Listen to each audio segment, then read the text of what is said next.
আপনার মনে চাচ্ছে আপনি তাহাজ্জুদটা পড়বেন, শয়তান বলবে যে না থাম, আর একটু ঘুমা, এখন অনেক সময় সেই 5টায় আজান, 2 ঘন্টা, it's a long time, sleep again, আবার ঘুমা। আপনি ঘুমাবেন না।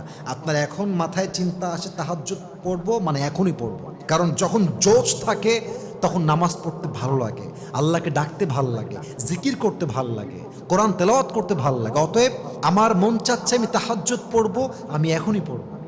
আমার মন চাচ্ছে কোরআন পড়বো, আমি, আমার কাছে কোরআন নাই, আমি মোবাইল ফোনে সফটওয়্যার কোরআন পড়বো। আমার কাছে সফটওয়্যারও নাই, আমি জিকির করব।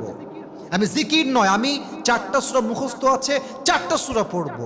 যখন যে অবস্থায় ইবাদত করতে মন চাইবে, ডোন্ট বি লেট, তখনই আল্লাহকে ডাকা শুরু করবেন।